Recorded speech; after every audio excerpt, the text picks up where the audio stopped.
Yo, what's going on, guys? It's Houston Sports Hub back into the video today, and today I'm going to be talking about what I believe the Miami Heat offseason plan should be after being eliminated in the first round by the Boston Celtics. It was a tough series, but it was a series where you weren't healthy. You were missing Jimmy Butler and Terry Rozier, your starting point guard, and your star player, who was basically the sole reason why the Boston Celtics did not make it to the NBA Finals. Look, some of the players from the Miami Heat team last year, like Bam Adebayo, Caleb Martin, Max Strus, Gabe Vincent, played a big role in the Miami Heat's playoff run, and that series win against Boston. But Jimmy Butler was the best player through it all. He was the Eastern Conference Finals MVP. He was amazing, and they were missing him. They were missing their facilitator and Terry Rozier. So it's definitely. We don't want to judge the Heat, especially when you're facing a 64-win team without your best player and your facilitator. It's something that you're destined to fail when you have that situation. And honestly, I want to take my hats off to this Miami Heat team that they were able to get one win off of the Boston Celtics, which was a road win without Jimmy, without facilitator Terry Rozier. That's very impressive in my opinion. I know they still have a talented team with Tyler Hero, Bam Adebayo, Caleb Martin, Yami Haskins Jr., Nikola Jovic, but I mean, come on, man. They don't add up to what Boston has without Jimmy and Terry. I know without Jimmy and Terry, this series probably still would have gone to Boston. I know it's something you never know with playoff Jimmy how he would have showed up for this Miami Heat team. But at the same time, I still think it would have been a closer series with Jimmy and with Jimmy and Terry. I don't think they're blowouts like we saw. Boston's all four wins were blowouts. I don't think those games are blowouts with those two guys healthy and on the floor.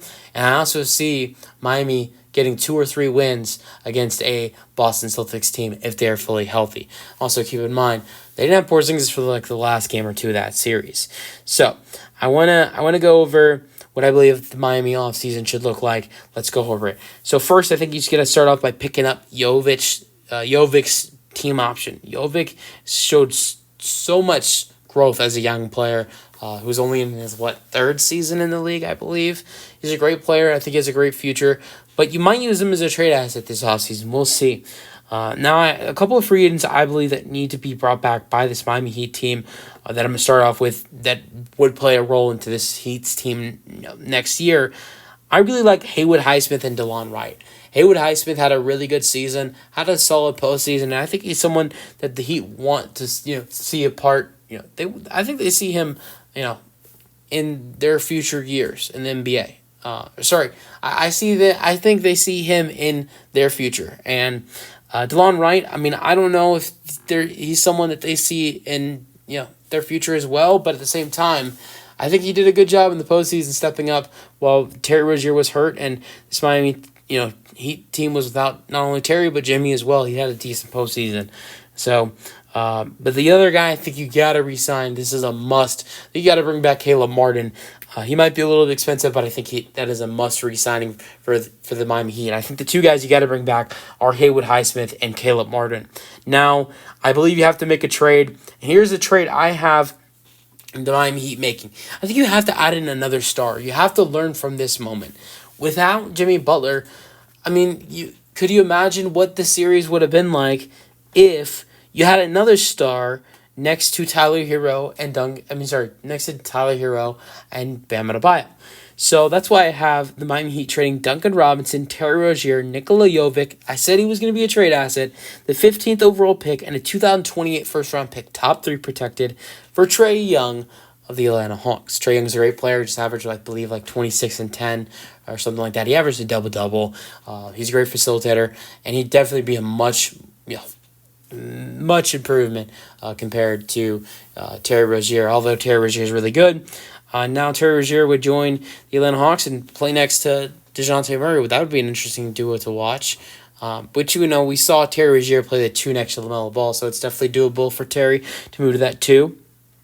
But, I think that'd be a good trade for the Heat, getting Trae Young in. Also, wait, not only did they trade for Trae Young, they also trade for A.J. Griffin. So A.J. Griffin and Trae Young to the Heat for Duncan Robinson, Terry Rozier, Nikola Jovic, a 2024 first-round pick, which is pick 15, and first-round pick top 3 protected in 2028.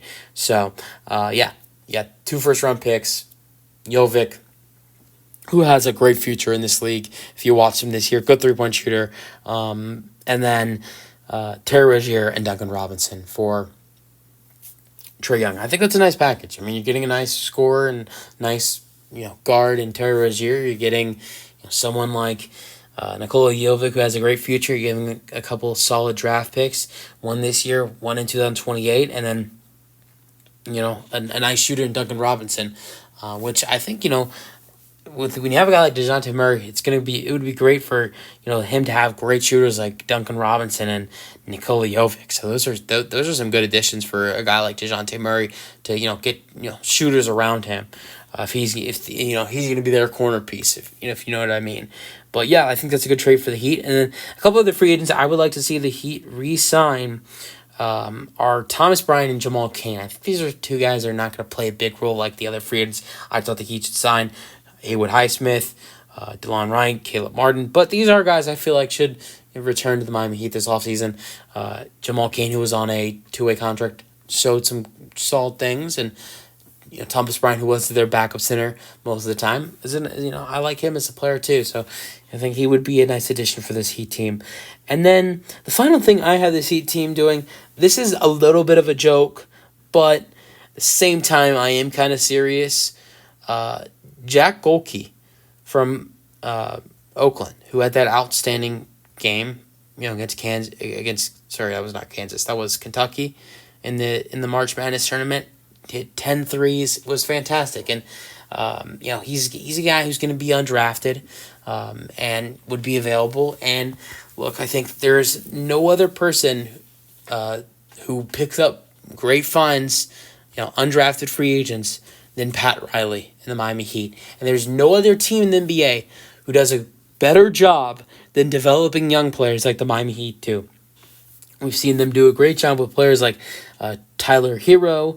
Also, I know he didn't have the best season this year, but if you look at where he comes from, being undrafted, Duncan Robinson was a great development for an undrafted guy. Also, Jaime Haskins Jr. and Nikola Jovic, they've done great jobs with those guys. I mean, Jamal Cain is another guy who showed some really good things this season, is undrafted. So showed some really good things in the in the preseason. Haywood Highsmith, another guy who was another find by this Miami Heat team. They are the best developing team in the NBA with Eric Spoelstra and Pat Riley. And I think Jack Golke it's the best fit. I know people have talked about it. This is not the first time this has been mentioned.